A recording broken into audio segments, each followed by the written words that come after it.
ಎಲ್ರಿಗೂ ನಮಸ್ಕಾರ. Trading ಜಗತ್ನಲ್ಲಿ price action ಅನ್ನೋ ಪದವನ್ನ ಎಲ್ರೂ ಕೇಳೇ ಇರ್ತೀರ ಅಲ್ವಾ? ಕೇಳೋಕೇನೋ ದೊಡ್ಡ ಕಾಂಪ್ಲೆಕ್ಸ್ ವಿಷಯ ಅನ್ಸುತ್ತೆ. ಆದ್ರೆ ಇವತ್ತು ಬನ್ನಿ ಅದನ್ನ ಎಷ್ಟು ಸಿಂಪಲ್ ಅಂತ ಒಟ್ಟಿಗೆ ನೋಡ್ಬಿಡೋಣ. ಆನ್ಲೈನ್ನಲ್ಲಿ ಪ್ರೈಸ್ ಆಕ್ಷನ್ ಇಸ್ ಗಾಡ್ ಅನ್ನೋ ಮೀಮ್ಸ್, ಸೀರಿಯಸ್ ಡಿಸ್ಕಷನ್ಸ್ ಎಲ್ಲವನ್ನೂ ನೋಡೇ ಇರ್ತೀರ. ಇದೆಲ್ಲ ನೋಡಿದ್ರೆ ಟ್ರೇಡಿಂಗ್ನ ಅಸಲಿ ಸೀಕ್ರೆಟ್ಟೇ ಇದ್ರಲ್ಲಿದೇನೋ ಅನ್ಸುತ್ತೆ ಅಲ್ವಾ? ಆದ್ರೆ ಇಷ್ಟು ದೊಡ್ಡದಾಗಿ ಕಾಣೋ ಈ ಪದದ ಹಿಂದಿರೋ ಬೇಸಿಕ್ ಐಡಿಯಾಸ್ ತುಂಬಾ ಸಿಂಪಲ್ ಆಗಿದ್ರೆ ಬನ್ನಿ ಅದ್ರ ಒಳಗೇನಿದೆ ಅಂತ ನೋಡ್ಬಿಡೋಣ. ಸರಿ, ಹಾಗಾದ್ರೆ ಈ ಪ್ರೈಸ್ ಆಕ್ಷನ್ ಅನ್ನೋದನ್ನ ಅರ್ಥ ಮಾಡ್ಕೊಳ್ಳೋಕೆ ಮೊದಲನೇ ಸ್ಟೆಪ್ ಏನು? ಅದನ್ನ ಅದರ ಬೇಸಿಕ್ ಪಾರ್ಟ್ಸ್ ಆಗಿ ಒಡೆದು ನೋಡೋದು. ಪ್ರೈಸ್ ಆಕ್ಷನ್ ಅಂದ್ರೆ ಬೇರೇನೂ ಅಲ್ಲ. ಸಿಂಪಲ್ ಆಗಿ ಹೇಳೋದಾದ್ರೆ, ಒಂದು ಸ್ಟಾಕ್ ಅಥವಾ ಎಸೆಟ್ನ ಬೆಲೆ ಟೈಮ್ ಜೊತೆ ಹೇಗೆಲ್ಲ ಮೂವ್ ಆಗತ್ತೆ ಅನ್ನೋದು ಅಷ್ಟೇ. ಅಂದ್ರೆ ಒಂದು ಚಾರ್ಟ್ ನಮ್ಗೆ ಒಂದು ಕಥೆ ಹೇಳ್ತಿರುತ್ತೆ, ಆ ಕಥೆಯನ್ನ ಕೇಳಿಸ್ಕೊಳ್ಳೋದು. ಇಷ್ಟೆಲ್ಲ ಕಾಂಪ್ಲೆಕ್ಸ್ ಆಗಿ ಕಾಣೋ ಈ ವಿಷಯವನ್ನ ನಾವು ಕೇವಲ ಮೂರು ಬೇಸಿಕ್ ಪಿಲ್ಲರ್ಗಳ ಮೂಲಕ ಅರ್ಥ ಮಾಡ್ಕೋಬಹುದು. ಹೌದು, ಕೇವಲ 3. ನಮ್ಮ ಮೊದಲನೇ ಪಿಲ್ಲರ್ ಮತ್ತು ಬಹುಶಃ ಎಲ್ಲಕ್ಕಿಂತ ಇಂಪಾರ್ಟೆಂಟ್ ಆಗಿರೋದು ಸಪೋರ್ಟ್ ಮತ್ತು ರೆಸಿಸ್ಟೆನ್ಸ್. ಕನ್ನಡದಲ್ಲಿ ಹೇಳೋದಾದ್ರೆ ಬೆಂಬಲ ಮತ್ತು ಪ್ರತಿರೋಧ. ಇದೇ ನೋಡಿ ಪ್ರೈಸ್ ಆಕ್ಷನ್ನ ಅಡಿಪಾಯ. ಇದನ್ನ ಸಿಂಪಲ್ ಆಗಿ ಹೀಗೆ ಇಮ್ಯಾಜಿನ್ ಮಾಡ್ಕೊಳ್ಳಿ. ಸಪೋರ್ಟ್ ಅಂದ್ರೆ ಒಂದು ಫ್ಲೋರ್, ಅಂದ್ರೆ ನೆಲ. ಅದು ಪ್ರೈಸ್ ಕೆಳಗ ಬೀಳೋಕೆ ಬಿಡಲ್ಲ. ಅದೇ ರೀತಿ ರೆಸಿಸ್ಟೆನ್ಸ್ ಅಂದ್ರೆ ಒಂದು ಸೀಲಿಂಗ್, ಅಂದ್ರೆ ಚಾವಣಿ. ಅದು ಪ್ರೈಸ್ ಮೇಲೆ ಹೋಗೋಕೆ ಬಿಡಲ್ಲ. ಸಿಂಪಲ್ ಫ್ಲೋರ್ ಮತ್ತು ಸೀಲಿಂಗ್. ಆದ್ರೆ ಇಲ್ಲೇನೊಂದು ಇಂಟ್ರೆಸ್ಟಿಂಗ್ ಪ್ರಶ್ನೆ ಬರುತ್ತೆ. ಒಂದು ವೇಳೆ ಪ್ರೈಸ್ ಆ ಸೀಲಿಂಗ್ ಅನ್ನ ಬ್ರೇಕ್ ಮಾಡಿ ಮೇಲೆ ಹೋದ್ರೆ ಆಗೇನಾಗುತ್ತೆ? ಅದನ್ನ ಒಂದು ಬಿಲ್ಡಿಂಗ್ನ ಫ್ಲೋರ್ ಹತ್ತದ ಹಾಗೆ ಅನ್ಕೊಳ್ಳಿ. ಪ್ರೈಸ್ ಮೊದಲು ತನ್ನ ಸೀಲಿಂಗ್ ಅಂದ್ರೆ ರೆಸಿಸ್ಟೆನ್ಸ್ಗೆ ತಟ್ಟತ್ತೆ, ಆಮೇಲೆ ಅದನ್ನ ಬ್ರೇಕ್ ಮಾಡಿ ನೆಕ್ಸ್ಟ್ ಫ್ಲೋರ್ಗೆ ಹೋಗುತ್ತೆ. ಅದು ಸುಮ್ನೆ ಹೋಗಲ್ಲ. ವಾಪಸ್ ಕೆಳಗೆ ಬಂದು ತಾನು ದಾಟಿ ಬಂದ ಹಳೇ ಸೀಲಿಂಗ್ ಮೇಲೆ ನಿಂತು ಅದು ಸ್ಟ್ರಾಂಗ್ ಇದೆಯಾ ಅಂತ ಒಮ್ಮೆ ಟೆಸ್ಟ್ ಮಾಡುತ್ತೆ. ಆಗ ಮೊದಲು ಯಾವುದು ಛಾವಣಿ ಆಗಿತ್ತೋ ಅದೇ ಈಗ ಹೊಸ ನೆಲ, ಅಂದ್ರೆ ಸಪೋರ್ಟ್ ಆಗಿ ಕನ್ವರ್ಟ್ ಆಗತ್ತೆ. ಓಕೆ, ಫ್ಲೋರ್ ಮತ್ತು ಸೀಲಿಂಗ್ ಗುರ್ತಿಸೋದು ಫಸ್ಟ್ ಸ್ಟೆಪ್ ಆಯ್ತು. ಈಗ ನಮ್ಮ ಎರಡನೇ ಪಿಲ್ಲರ್, ಈ ಫ್ಲೋರ್ ಮತ್ತು ಸೀಲಿಂಗ್ ಮಧ್ಯ ಪ್ರೈಸ್ ಯಾವ ಡೈರೆಕ್ಷನ್ನಲ್ಲಿ ಹೋಗ್ತಿದೆ ಅಂತ ಅರ್ಥ ಮಾಡ್ಕೊಳ್ಳೋಣ. ನೋಡಿ, ಯಾವುದೇ ಮಾರ್ಕೆಟ್ ಆಗ್ಲಿ ಅದು ಕೇವಲ ಈ 3 ಡೈರೆಕ್ಷನ್ಸ್ಗಳಲ್ಲಿ ಒಂದರಲ್ಲಿ ಮಾತ್ರ ಮೂವ್ ಆಗೋಕ್ ಸಾಧ್ಯ. ಒಂದು, ಮೇಲೆ ಹೋಗ್ಬೋದು ಅಂದ್ರೆ ಅಪ್ ಟ್ರೆಂಡ್. 2, ಕೆಳಗೆ ಬರ್ಬೋದು ಅಂದ್ರೆ ಡೌನ್ ಟ್ರೆಂಡ್, ಅಥವಾ ಅಲ್ಲಲ್ಲೇ ಸೈಡಲ್ ಓಡಾಡಬಹುದು ಅಷ್ಟೇ. ಹಾಗಾದ್ರೆ ಈ ಟ್ರೆಂಡ್ಗಳನ್ನ ಗುರ್ತಿಸೋದ್ ಹೇಗೆ? ಸಿಂಪಲ್.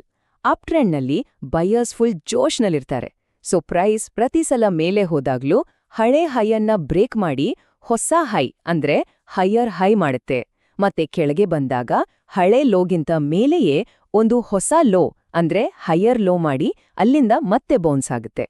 ಡೌನ್ ಟ್ರೆಂಡ್ನಲ್ಲಿ ಇದರ ಪಕ್ಕಾ ಉಲ್ಟಾ. ಇನ್ನು ಸೈಡ್ವೇಸ್ ಮಾರ್ಕೆಟ್ನಲ್ಲಿ ಪ್ರೈಸ್ ಒಂದು ಫಿಕ್ಸ್ಡ್ ಫ್ಲೋರ್ ಮತ್ತು ಸೀಲಿಂಗ್ ಮಧ್ಯೆ ಒಂದು ಬಾಕ್ಸ್ ಒಳಗೆ ಸಿಕ್ಕಾಕೊಂಡ ಹಾಗೆ ಆಟ ಆಡ್ತಿರುತ್ತೆ. ಸರಿ, ಈಗ ನಮ್ಮ 3ನೇ ಮತ್ತು ಫೈನಲ್ ಪಿಲ್ಲರ್ಗೆ ಬರೋಣ. ನಾವು ಇದುವರೆಗೆ ಕಲಿತ ಸಪೋರ್ಟ್, ರೆಸಿಸ್ಟೆನ್ಸ್ ಮತ್ತು ಟ್ರೆಂಡ್ಗಳನ್ನ ಚಾರ್ಟ್ ಮೇಲೆ ಕಣ್ಗೆ ಕಾಣೋ ಹಾಗೆ ಮಾಡೋಕೆ ಬಳಸೋ 2 ಸಿಂಪಲ್ ಟೂಲ್ಸ್ ಬಗ್ಗೆ ತಿಳ್ಕೊಳ್ಳೋಣ. ಇಲ್ಲಿರೋದು 2 ಮೇನ್ ಟೂಲ್ಸ್. ಮೊದಲನೇದು ಟ್ರೆಂಡ್ ಲೈನ್.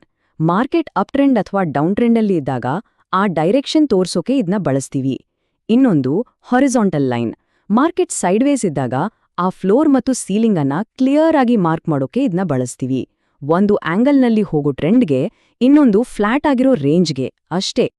ಈಗ ಬಂತು ನೋಡಿ ಎಲ್ಲಕ್ಕಿಂತ ಇಂಟ್ರೆಸ್ಟಿಂಗ್ ಪಾರ್ಟ್. ನಾವು ಕಲ್ತ ಈ 3 ಪಿಲ್ಲರ್ಗಳನ್ನ ಒಟ್ಟಿಗೆ ಸೇರಿಸಿ ಒಂದು ಚಾರ್ಟ್ನ ಕಥೆಯನ್ನ ರಿಯಲ್ ಆಗಿ ಹೇಗೆ ಓದೋದು ಅಂತ ನೋಡೋಣ ಬನ್ನಿ. ಒಂದು ಕಾಮನ್ ಸಿನಾರಿಯೋ ತಗೊಳ್ಳೋಣ. ಒಂದು ಸ್ಟಾಕ್ ಅಪ್ ಟ್ರೆಂಡ್ನಲ್ಲಿದೆ. ಅಂದ್ರೆ ಅದು ಕಂಟಿನ್ಯೂಯಸ್ ಆಗಿ ಹೈಯರ್ ಹೈಸ್ ಮತ್ತು ಹೈಯರ್ ಲೋಸ್ ಮಾಡ್ತಾ ಮೇಲೆ ಹೋಗ್ತಿದೆ. ಹಾಗಾದ್ರೆ ನಾವೇನ್ ಮಾಡ್ಬೇಕು? ಫಸ್ಟ್ ಚಾರ್ಟ್ ನೋಡಿ. ಓಕೆ, ಇದು ಹೈಯರ್ ಹೈಸ್ ಮತ್ತು ಹೈಯರ್ ಲೋಸ್ ಮಾಡ್ತಿದೆ, ಅಂದ್ರೆ ಇದು ಅಪ್ ಟ್ರೆಂಡ್ ಅಂತ ಗುರ್ತಿಸ್ತೀವಿ. ಇದು ನಮ್ಮ 2ನೇ ಪಿಲ್ಲರ್ ಅಪ್ಲೈ ಮಾಡ್ದ ಹಾಗಾಯ್ತು.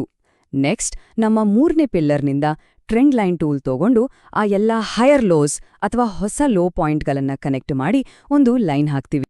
ಈಗ ಮ್ಯಾಜಿಕ್ ನೋಡಿ.